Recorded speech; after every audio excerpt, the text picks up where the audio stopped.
Welcome to the kidsministry.blog podcast. Every episode, we share ideas, tips, and resources to help your children's ministry thrive.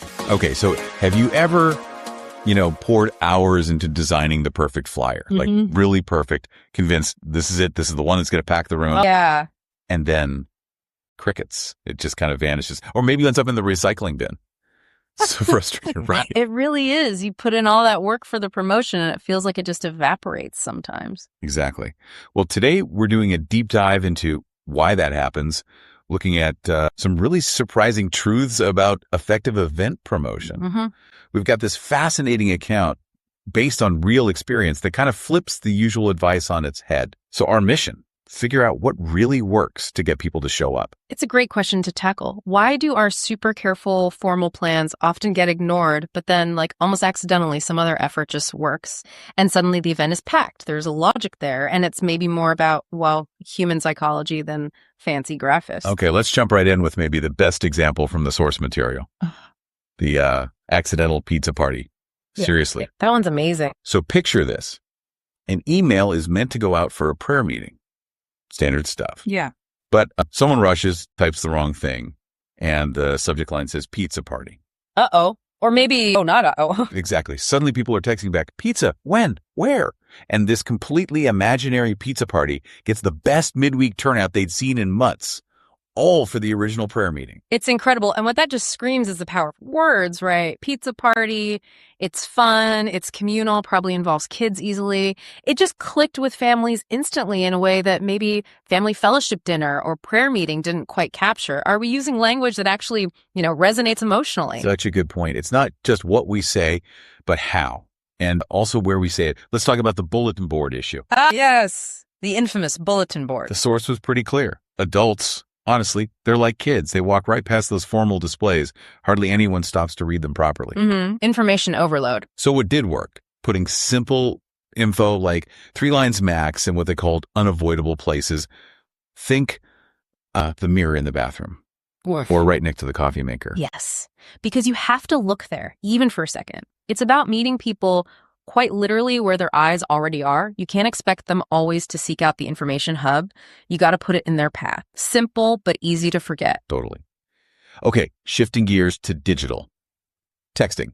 Seemed like a no-brainer, right? Quick, easy. You'd think so. But these really vague texts, like just sending "What's Saturday?" they fell flat. People were confused, maybe annoyed. Right, no context. So they shifted. First to over-explaining, like, hey, just a reminder, Fall Festival this Saturday at 6 p.m. at the usual place. That was better. But what worked even better? Getting personal. Like texting a specific parent, hey, Tyler's been practicing his yo-yo tricks like crazy. Saturday's carnival would be perfect for him to show off. Boom. Attendance went up. That's fascinating. It really highlights that tension between broadcasting, shouting into the void versus making a real personal connection.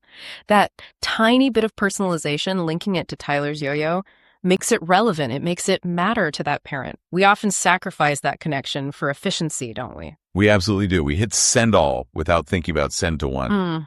And similar story with Facebook, apparently. Well, what happened there? Just posting a plain announcement, event this Friday. Oh, yeah. Got almost zero engagement. Crickets again. Sounds familiar. When they posted photos from last year's event, asking stuff like, who remembers this epic moment? Or what game did Marcus love most last year? Suddenly, loads of comments, shares, views. Yeah, so it's about sparking conversation and, memories. People are drawn to visuals, especially of fun they've had or could have, and interaction. It's not just about transmitting information. It's about creating buzz, whether that's for an algorithm or just old-fashioned word of mouth. Seeing others engaged makes you interested. And speaking of word of mouth, here's where it gets really, really interesting. Kids as accidental promotion machines. Oh, I love this part. Tell me more.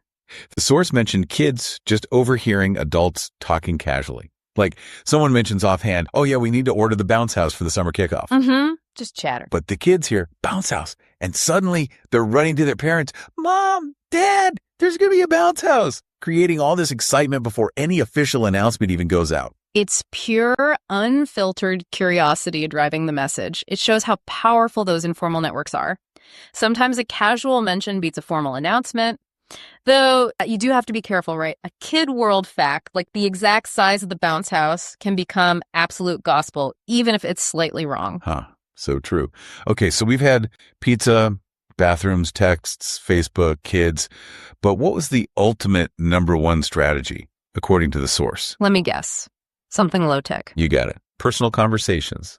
Just talking to people. Makes sense. Tailored invitations based on actually knowing the families and their kids. Yeah. Stuff like, hey, we're setting up an art station this time, and I know Emma absolutely loves painting. You guys should definitely come.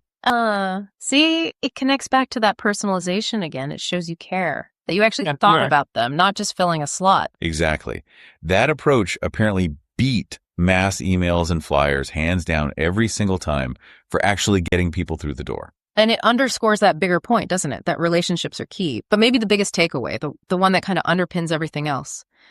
The source said, the most important promotion strategy is making events actually worth talking about afterward. That's huge. Right. Clear info helps, reminders help, all that stuff we talked about.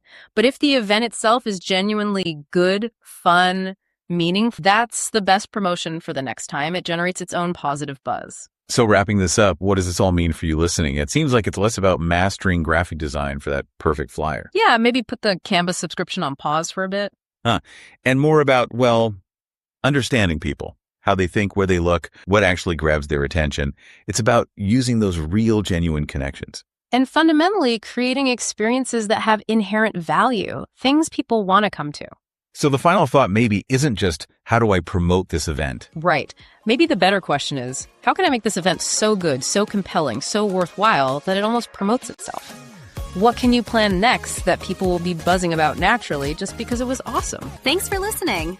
To find more ideas, tips, and resources, go to kidsministry.blog. We'll see you next time.